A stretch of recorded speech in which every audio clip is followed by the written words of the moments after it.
schools, colleges, sa lahat ng sarili namin, yung topic, leadership.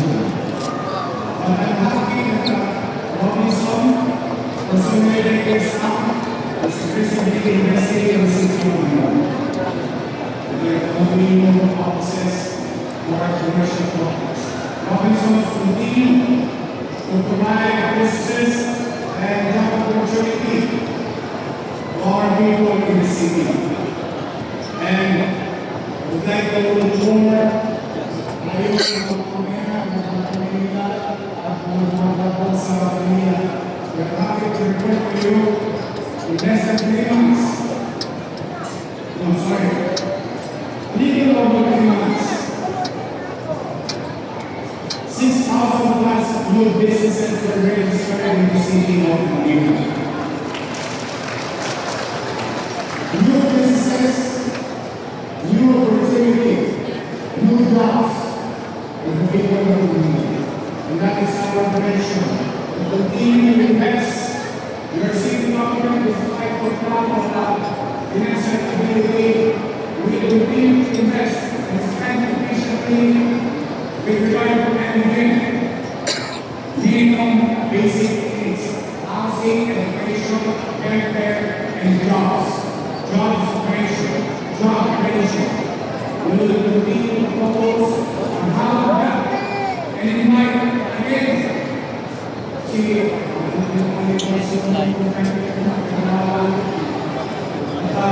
rest assured, sa mga sumunod sa negosyo, wala kayo bumibig sa Manila. Kaya hindi natin nilito naman sa mga tao.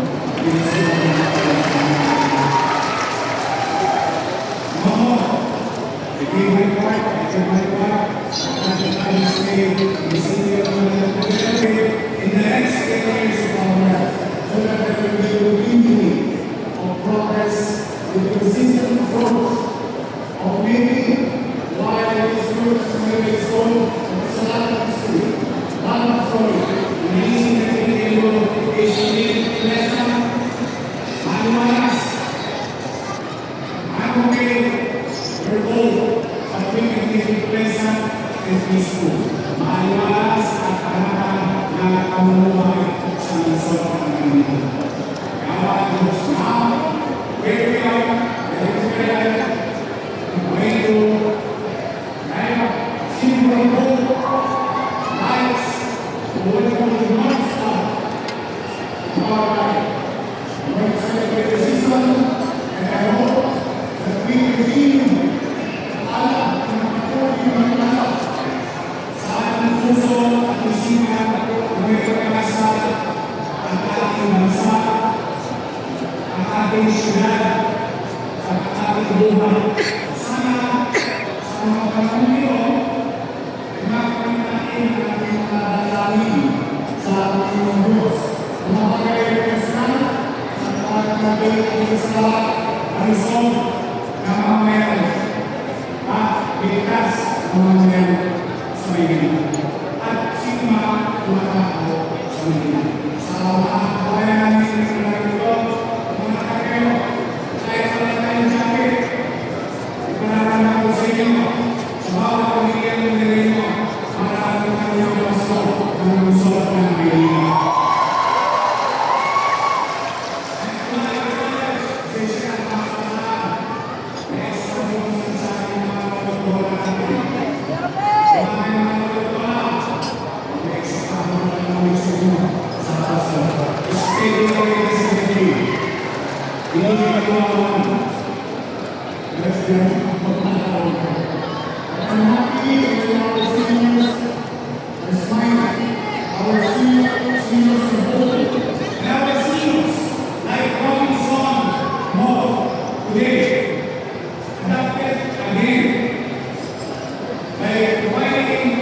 Opportunity again to our elders and our communities.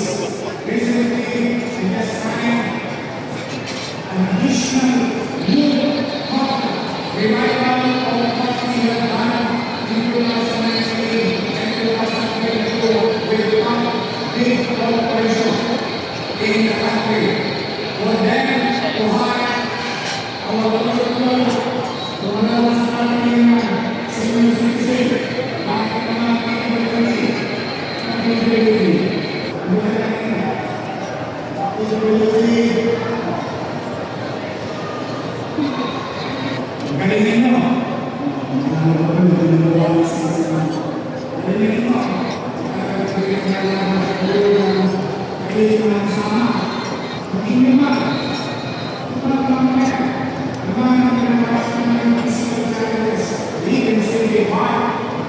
being happy members of the society.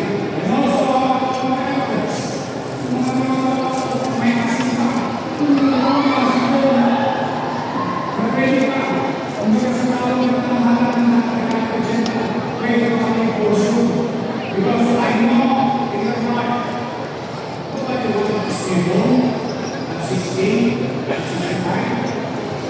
They can be still happy and helpful to the business and create certain harmony in the workplace because of their life experiences in their life and their journey.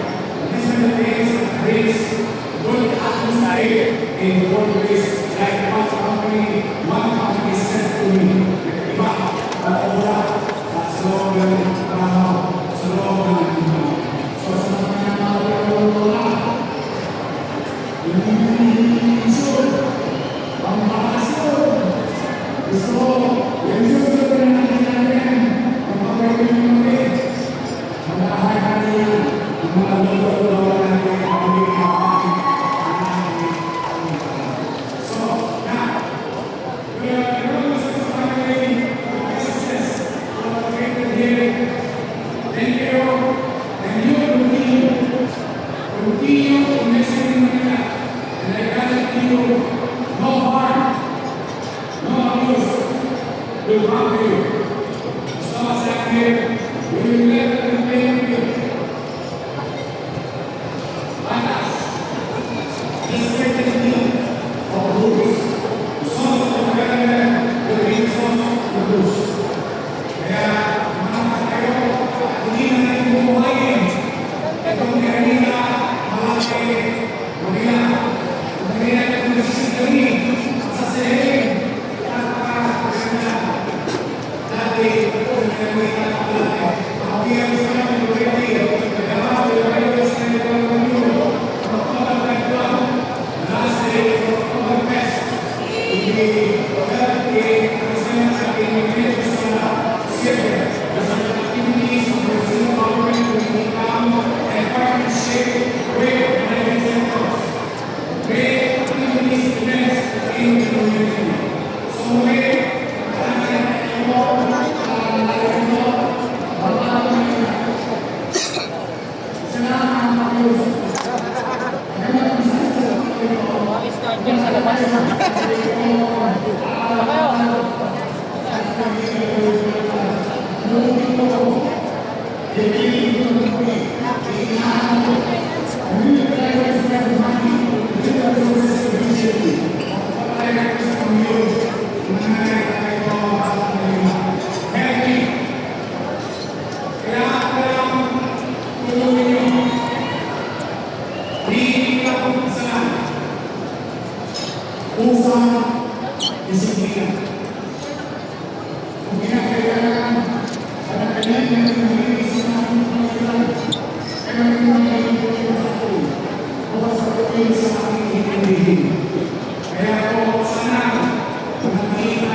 yung sasagutan.